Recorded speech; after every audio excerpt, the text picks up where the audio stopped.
sesi 2 untuk tema pariwisata halal tingkatkan ekonomi di Lampung. Ya, masih dengan 2 narasumber yang luar biasa. Ya, pada sesi kedua ini mungkin pertanyaan pertama, bagaimana sih implementasi pembelajaran berbasis praktik dari pariwisata halal tersebut? Mungkin Bu Wadek bisa menjawab.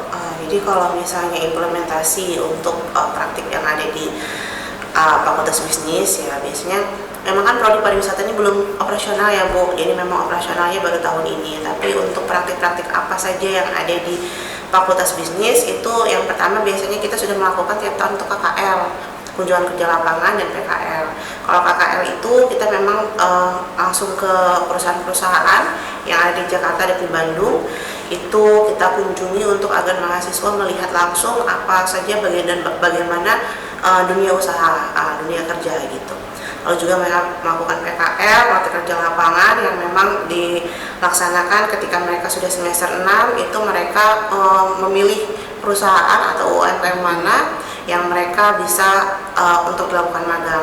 Jadi memang selain itu juga dari PKL dan KKL, kita itu di prodi-prodi sudah menyusun kurikulum ya, kurikulum yang adaptif dan juga berbasis dengan OBE, Outcome Based Education, yang memang mendukung para mahasiswa itu bukan hanya saja menerima teori di dalam kelas, tetapi melakukan praktik di lapangan. Nah, salah satunya adalah KKL dan PKL. Nah, untuk kurikulum yang ada di pariwisata, kita tuh sudah merancang beberapa mata kuliah yang kita sebar di setiap semester untuk mereka prakteknya di lapangan, mungkin di perhotelan atau mereka ke tour and travel dan yang lain-lainnya, agar memang mahasiswa kita itu bukan hanya saja nanti lulus saja di lulusan, tetapi memang siap untuk dipakai di dunia usaha maupun di dunia perusahaan, seperti itu. Ya, mungkin Bu Prima ingin menambahkan, Bu. Baik, terima kasih ya, tadi penjelasan dari Bu Desi itu sudah sangat komprehensif ya untuk sebuah perguruan tinggi, bagaimana menembus tadi pasar kerja ya, sebetulnya ujung-ujungnya kan itu juga. Jadi kalau ya, karena kebetulan saya juga dosen kewirausahaan ya, mungkin ada sedikit lah biar kita juga punya gambaran bahwa mahasiswa itu memang nggak bisa cuman teori ya. Praktek itu ternyata jauh lebih bagus gitu. Jadi kami di kewirausahaan itu, kebetulan saya sama Bu Astrid juga ini ya di bidang yang sama gitu. Jadi bagaimana setiap semester genap itu mahasiswa coba diajak untuk menambah wawasan atau ada progres lah di situ. Misalnya ketika semester 2 kita harus bergaul dengan yang namanya bisnis plan ya, bisnis plan. Terus kemudian ketika semester berikutnya lagi di genap, semester 4, bagaimana mereka mewujudkan bisnis plan-nya itu kelihatan nyata gitu. Sampai semester 6 kita berharap tuh dosen kepada mahasiswa dia mampu mencoba memasarkan itu. Hanya memang ini butuh effort ya dari kami sebagai dosen dan juga para mahasiswa ini.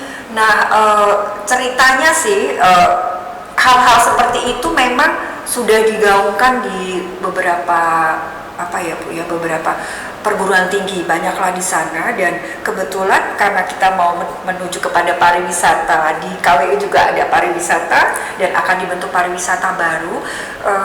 Berdasarkan saya coba melihat dari universitas negeri misalnya atau universitas swasta di Jawa sana, itu mereka ternyata dari semester baru sudah coba dibuat lomba, dan lomba ini ternyata nanti ada hasilnya ketika mereka punya ini loh hakinya gitu. Nah tadi kan Bu Astrid bilang bagaimana ini ya Bu untuk dari sisi halalnya juga. Jadi jadi ternyata mahasiswa juara lomba tadi memang kelihatan di pasarnya, di outputnya itu, setelah mungkin mereka pegawai negeri juga atau perusahaan swasta, mereka punya bisnis tadi. Saya agak-agak ini juga ya, maksud saya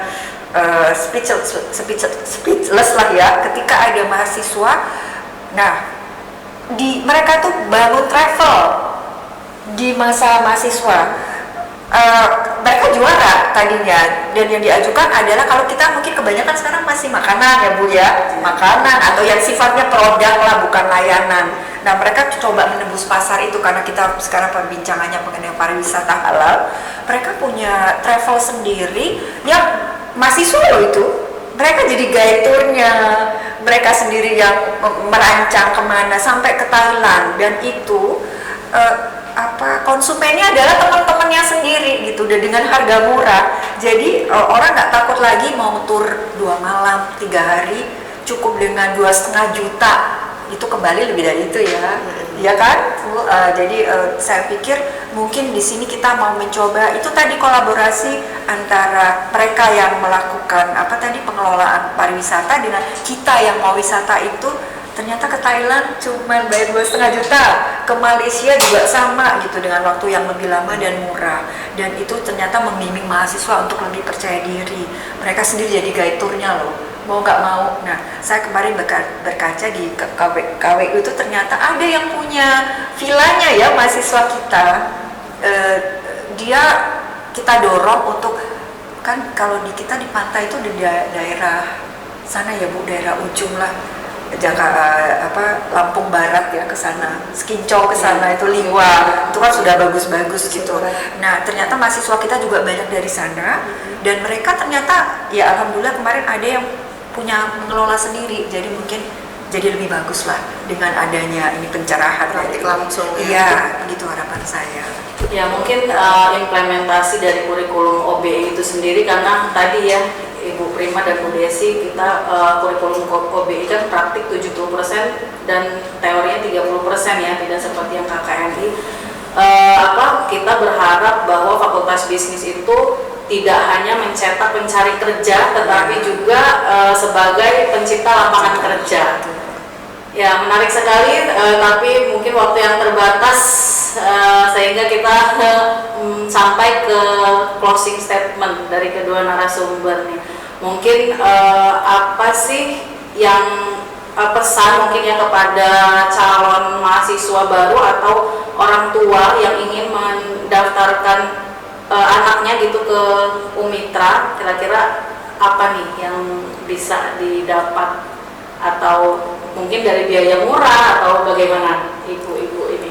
Jadi kalau dari Fakultas Bisnis, jangan untuk masyarakat di Lampung ataupun di luar Lampung yang memang sekiranya ingin mendaftarkan anaknya ataupun dirinya sendiri untuk masuk ke Fakultas Bisnis, kita ada prodi-prodi ya, prodi kita sudah akreditasinya sudah baik sekali. Ada prodi akuntansi, prodi manajemen, prodi kewirausahaan, S2 bisnis manajemen, dan ada prodi baru kita nih namanya prodi pariwisata dan D4 produksi media. Jadi jangan lewatkan kesempatan ini, karena memang di Umitra biaya perkuliahannya sangat murah, terjangkau ya, dan juga bisa dicicil per bulannya itu. Jadi memang dari segi kurikulumnya memang sudah adaptif dengan industri dan usaha, lalu dosen-dosennya memang juga berpengalaman, ada dosen praktisi juga, kita bisa langsung praktik langsung gitu, dan juga memang banyak hal-hal yang bisa kita lakukan untuk bagaimana nantinya mahasiswa-mahasiswa kita ketika lulus bukan hanya saja tadi yang sudah disampaikan Bu Astrid, bukan hanya saja sekedar lulus, tapi juga bisa diserap di berbagai posisi di industri maupun usaha yang lainnya gitu. Jangan lupa untuk mendaftarkan diri kalian di bawah ini ya, di link pmb.umitra.ac.id. Oke, mungkin closing statement dari Bu Prima. Silakan Bu. Saya mungkin hanya menambahkan dari tadi Bu Desi, harapan saya adalah kalau di Universitas Mitra Indonesia ini sudah memberikan dasar banyak sekali kesempatan untuk mahasiswa dari belajar, kemudian bagaimana outputnya nanti sudah digambarkan oleh Bu Desi tadi. Jadi harapan saya adalah jangan khawatir mahasiswa yang nanti akan masuk ke kita bergabung di Universitas Mitra Indonesia, mereka tidak usah merasa tidak pede ya, karena kami punya mitra yang banyak ya. Mitra-mitra itulah nanti yang akan memberikan sebuah wawasan, gagasan, dan bagaimana sih dunia kerja yang sebenarnya.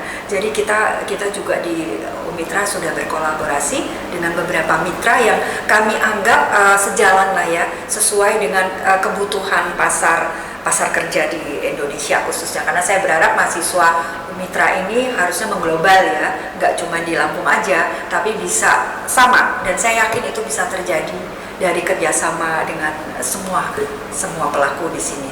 Begitu aja, Bu Astrid. Baik, terima kasih kepada kedua narasumber hari ini atas ilmu dan wawasan yang telah diberikan. Ya Sobat Umitra Indonesia, semoga apa yang kami sampaikan hari ini dapat memberikan inspirasi dan informasi yang bermanfaat untuk pemirsa setiap podcast Umitra. Sampai jumpa di podcast-podcast selanjutnya. Saya mohon maaf apabila ada kata-kata yang salah. Saya akhiri. Wassalamualaikum warahmatullahi wabarakatuh. Waalaikumsalam.